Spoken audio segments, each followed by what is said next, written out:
He's got the world at his dancing feet. Already the highest paid footballer in any league, an idol to millions in his homeland and beyond, Cristiano Ronaldo is moving into new territory. It's territory trod perhaps by only one man before him, David Beckham. Like Beckham, Ronaldo has become much more than a footballer. He's a brand. Ronaldo has been following Beckham most of his life. He inherited the number 7 Manchester United jersey from him, and he followed him for big money to Real Madrid. For sheer talent and exquisite skills, there's not much doubt Ronaldo has long overtaken Beckham on the pitch of play. But it's off the field where he follows him still. Now, with Beckham well into his 30s and approaching the end of his career, Ronaldo is poised to inherit the mantle of the Hollywood footballer. And he won't have to cross to LA Galaxy to do it. He's got Hollywood looks, a Sports Illustrated swimsuit girl on his arm, flash cars and fashion labels. What more could a poor Madeiran kid want? Growing up in a tin-roofed shack so small that they stored the washing machine on the roof, Cristiano Ronaldo dos Santos Aveiro was a footballing prodigy. He began playing at 8 and was signed to his first deal at 10. By 16 he was playing for Sporting Club de Portugal in the Portuguese Liga and was on the Premier League radar. When Sporting beat Manchester United 3-1 in Lisbon in 2003, Alex Ferguson was convinced. He urged Man U to sign the then 18-year-old for £12.2 million or $19.5 million. Ronaldo finding tennis.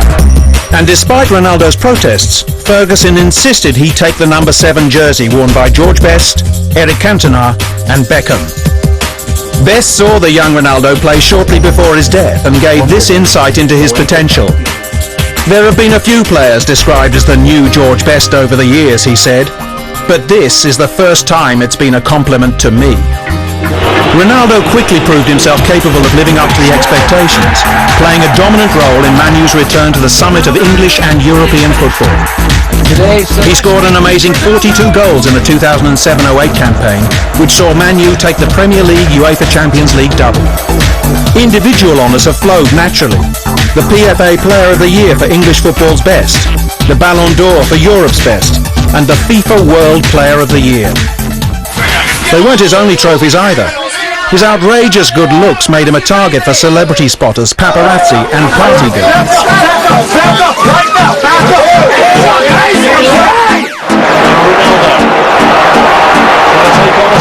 He dated Paris Hilton and a string of actresses and models. He owned a £200,000 Ferrari, although only for a few days, crashing it in a tunnel on his way to training. Ronaldo himself was the trophy at the end of an extraordinary tug-of-war between Man U and Real Madrid. In the summer of 2008, the Spanish club publicly declared their interest in the player, and Man U filed a complaint against them for tapping up. Ronaldo signed a £120,000 a week contract extension to stay loyal to the Premier League heavyweight.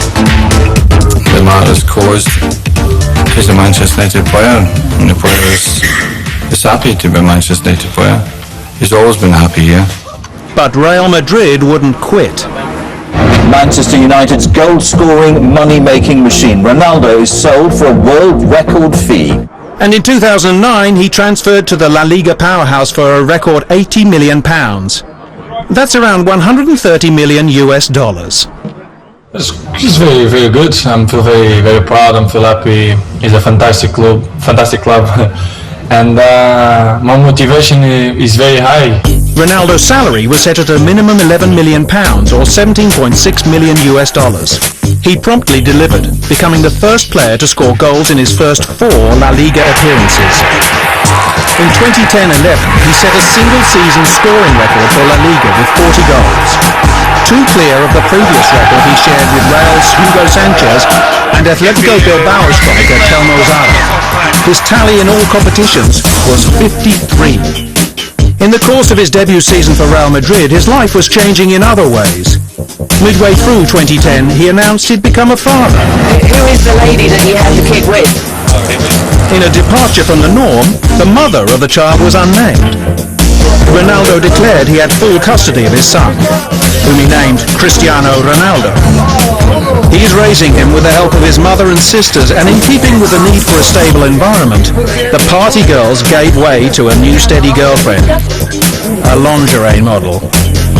Irina Shayk, born in Yemen-Chelinsk, Russia, models for Sports Illustrated, Victoria's Secret and Ori Swimwear. There's even talk of baby number 2, although this mum can't be kept under wraps. In addition to footballer and father, Ronaldo has yet another life, as a fashionista. He has 2 boutiques in Lisbon and Funchal, which he's named CR7 after his initials and shirt number. There, his jeans, loafers, Diamante belt buckles and other luxury items sell at superstar markups. With endorsements including Nike, Coke and Fuji Xerox, Cristiano Ronaldo's marketing potential may be just beginning. Even next to the fastest man on earth, he's keeping up. Despite his healthy ego, he's likeable. With the early death of his father through alcohol, he doesn't drink and he doesn't take drugs. And with his young son and a history of philanthropic pursuits, he's a safe choice for any multinational company. Cristiano Ronaldo is the go-to man on and off the pitch.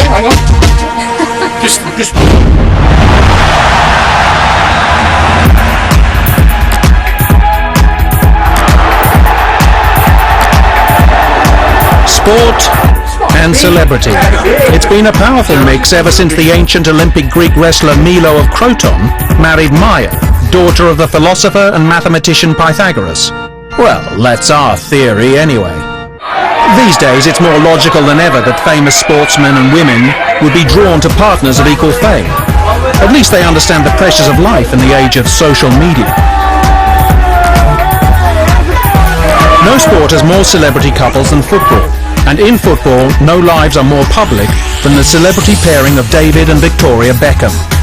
They met at a charity football match in 1997 when the then Victoria Adams was at the height of her fame as Posh Spice, 1/5 of the explosive pop group the Spice Girls. Beckham was in his 3rd season at Manchester United and tipped for a fantastic career, although at that stage his celebrity had not penetrated beyond the world of football. All that changed when Posh and Becks became an item, then a brand, and ultimately a cliché for celebrity life. They were engaged in 1998 and married in 1999. They've conquered not only England but Spain and the US. Beckham's contracts with Real Madrid and LA Galaxy have made him one of the world's most celebrated players. But it's the woman on his arm who has stolen most of the headlines and trained most of the cameras. But with the glamour and fame has come an intrusive media. Paparazzi fever is never better demonstrated than by the photographer seen here being pulled away from their car for his own safety.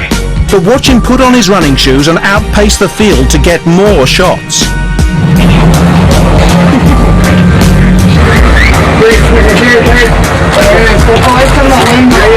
Posh and Becks have cameras trained on them as they eat and drink and talk. And sometimes they're followed to the most private places. The way the Beckhams have chosen to handle their lack of privacy has been to cooperate as much as possible, hoping if the paparazzi get their shots, there might be some time to chill out. Look at that. Beckham has found, though, there's always someone over his shoulder. Whether they're selling something, promoting something, making guest appearances, or just enduring their media exposure of almost nuclear proportion, the Beckhams have managed to fight through some dark periods. And as their children grow, they have emerged as a united and remarkably grounded celebrity couple.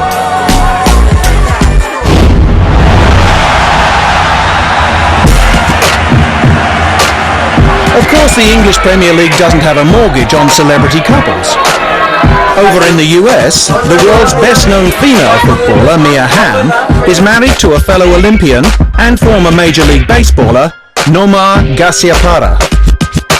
Hamm, described as one of the world's most influential sportswomen for her pioneering role in women's football, and Garciaparra, the Boston Red Sox shortstop, met at a charity event in 1998. They began dating 3 years later, soon after Hamm divorced her husband of 6 years, Marine helicopter pilot Christian Corey. The pair married in November 2003, and in 2007 they had twin girls.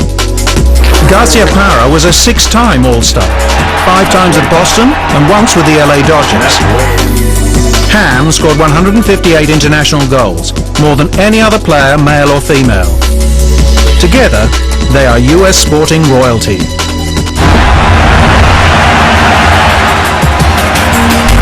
And as we go to the break, our trivia question relates to Mia Hamm and Nomar Garcia Parra.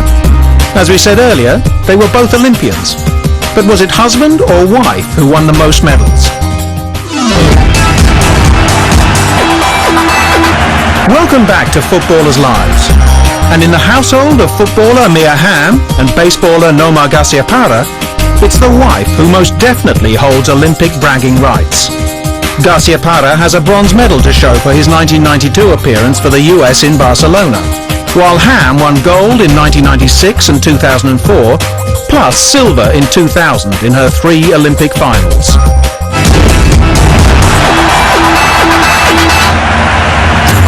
The celebrity pairings of Posh and Bex and Mia and Nomar are all glitz and glamour.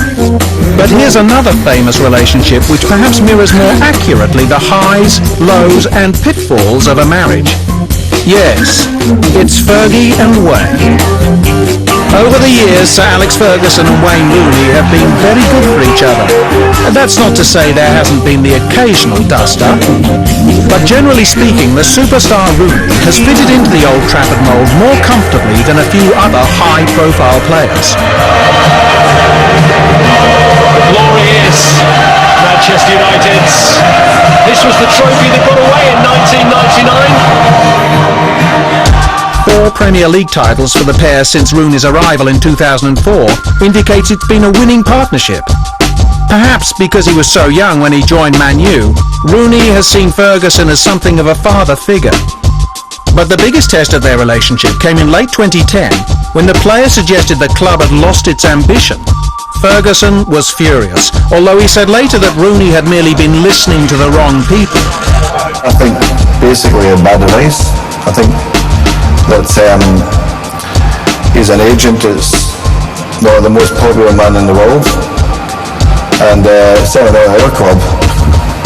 But he obviously sold it to Wayne to ask away. I think that's what's happened, and he said someone on the sidelines keen to take him, and I think the boys rushed in. The manager convinced Rooney to recommit, and after a poor start to the 2010-11 season, he suddenly found some magic. Now his cross. Rooney!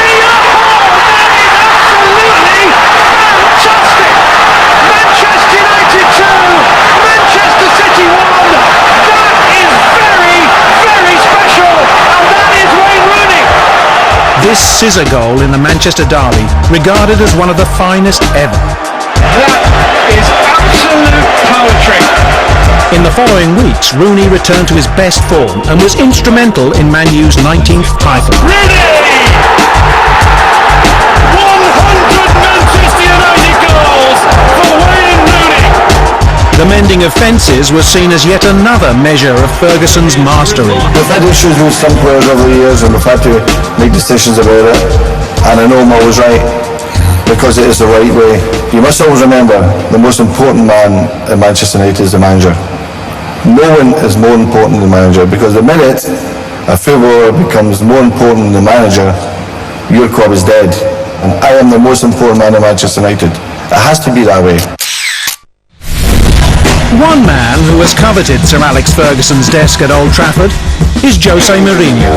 The Portuguese manager of Real Madrid in the Spanish La Liga has never bothered to hide his ambitions, and his belief that he is the man for the most high-profile position in European club football. After all, he's the one who dubbed himself the Special One. Mourinho was a player of modest ability who set his sights early on management. His big break in coaching came when he was hired as an interpreter for English coach Bobby Robson at Sporting Lisbon. For Robson, he was the ideal choice because he is fluent not only in Portuguese and English, but Spanish, Catalan, Italian and French. With such cultural diversity, it's no surprise that he has also become known for the wide range of emotions he expresses on the sidelines. Disappointed. After stints at Porto and Barcelona under Robson's patronage, Mourinho's first senior coaching job was back in Portugal at União Leiria and then Benfica. In 2002 he returned to Porto, this time in charge, and in 2003 he guided the team to victory in the League, Portuguese Cup and UEFA Cup. Another league win and the UEFA Champions League the following season made it clear he was indeed a special one. Billionaire Chelsea owner Roman Abramovich certainly thought so and hired him. Mourinho responded by leading Chelsea to its first Division 1 or Premier League title in 50 years. Another championship followed next year, but for all the glory it seems Mourinho and Abramovich could not get along. Friction with the Russian owner was heightened when, despite winning all of English football's major domestic honours, he could not land the Champions League. Not that the threat of Abramovich dumping him worried him too much. They parted by mutual consent in 2007, with Mourinho heading to Italian powerhouse Internazionale. 2 Serie A championships came quickly and the 2010 Champions League. By this time everyone agreed. He was the special one. But within a week he was gone, leaving Internazionale for Real Madrid.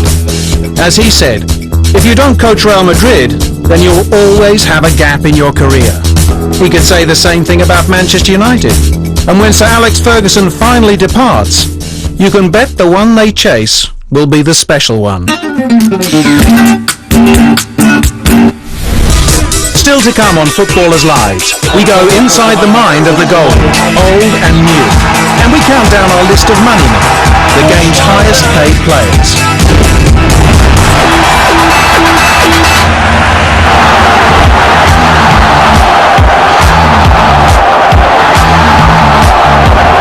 The goalie, the rock at the back. He performs under the most incredible pressure, the fate of his team resting in his ability to predict, react and respond to inevitable challenges. It's no wonder then that when the pressure releases, these men who live on their nerves can go a little crazy. The mighty Czech, that is Petr Cech, is one of the best goalkeepers in the game. He holds numerous records for his goalkeeping prowess, including the Premier League record for fewest appearances required to reach 100 clean sheets, and a Czech Professional League record of not conceding a goal in 855 competitive minutes.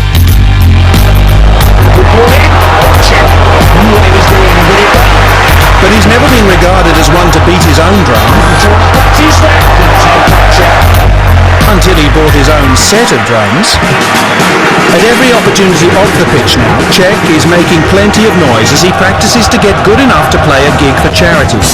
Since transferring to Chelsea in 2004, Cech has won 3 Premier League titles and 3 FA Cups, along with 2 Golden Glove Awards. His career has not been without its hurdles, however, suffering a depressed skull fracture after colliding with Stephen Hunt of Reading in 2006. Most characters of the game would have been deterred by such an impact, but Cech was out of the game for just 3 months before making his return. Look at this goalkeeping, as I said before, no fear. Despite having no memory of the incident, he carries a reminder of it into every game, wearing a rugby scrum cap with plastic foam protection to cover the area of his skull weakened by the injury. Though the headwear has made him instantly recognisable, it has had no effect on his ability. He's been named one of the 5 best goalkeepers in the world, and in 2011 was named the best player in Chelsea's star-studded team. And that's something to beat your drum about. Watch this for a save. That's a superstar.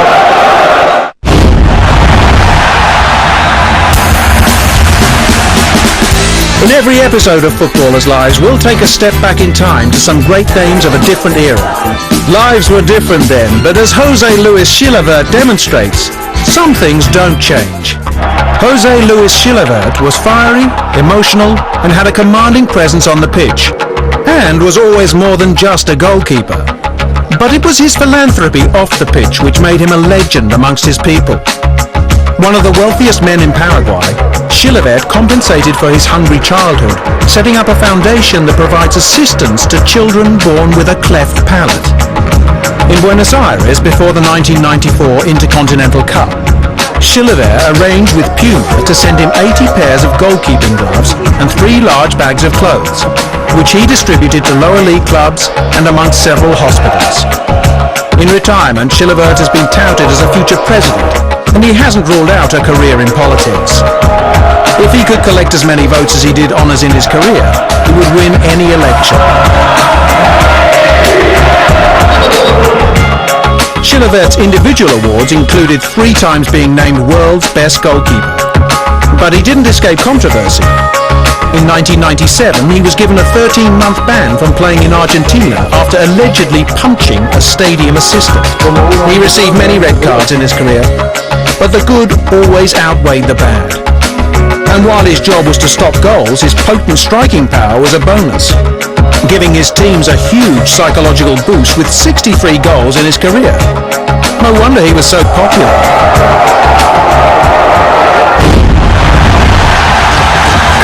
And now to lives and lists.